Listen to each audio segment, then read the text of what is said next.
The occupiers have been besieging and shelling Mariupol for almost a month now. The Russian military recently shelled a building marked by the Red Cross as a refuge for the wounded, medics, civilians and humanitarian aid. This was reported via the Telegram channel of a separate special purpose detachment, Azov, which is currently defending Mariupol from Russian invaders. The statement reads that the Russian occupiers have reaffirmed that they are war criminals who do not follow any rules or principles of warfare. They have now committed a war crime against the International Committee of the Red Cross. Ukrainian defenders emphasize that the occupiers are deliberately shelling buildings marked with a red cross on a white background. Azov suggests that this is one of the most heinous war crimes. These crosses mark locations where there may be wounded, civilians or humanitarian aid. Previously, the only people to violate the rules of war like this were the troops of Hitler's Germany, who also fired on buildings and vehicles marked with red crosses. In Lysychansk, Luhansk region, Russian soldiers opened fire on a civilian family. Doctors are now trying to save the lives of 2 children. The invaders wounded all 4 members of the family.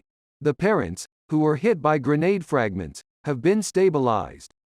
The children, however, are in serious condition and have been hospitalized. This was reported by the head of the Luhansk Regional Military Administration. According to him, the girl, born in 2020, has a gunshot wound to the abdomen with intestinal eventration, shrapnel wounds to both legs with damage to the bones and neurovascular bundles. Her brother, born in 2014, has multiple gunshot wounds and multiple fractures in both of his legs and feet. Doctors suggest that they might have to amputate the children's legs. According to the General Staff of the Armed Forces of Ukraine, there is an accumulation of occupying forces along the state border of Ukraine with Belarus, namely in the Chernobyl area, the shelter structure, or Chernobyl NPP sarcophagus, the steel and concrete structure covering the No. 4 nuclear reactor building at the Chernobyl nuclear power plant, and the exclusion zone in general. Also, on the 29th of March, the General Staff of the Armed Forces of Ukraine warned of the threat of obsolete munitions self-detonating, particularly those dating from the Second World War, a huge number of which Russia has placed close to the Chernobyl nuclear power plant. Such actions by the occupiers could threaten the security and environmental situation of Ukraine's neighboring states, including Russia and Belarus. The General Staff says that Russia must immediately withdraw its troops from the Chernobyl zone. The operational update regarding the Russian invasion on 18.00 on March 31, 2022. The 36th day of the heroic resistance of the Ukrainian people to the Russian military invasion continues.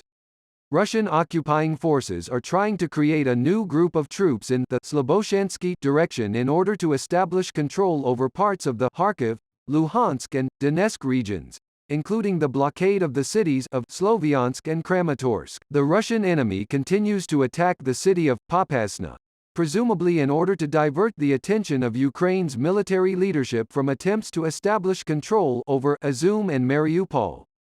Mercenaries from the Middle East have been transferred to the Belarusian city of Gomel in the Siversky direction.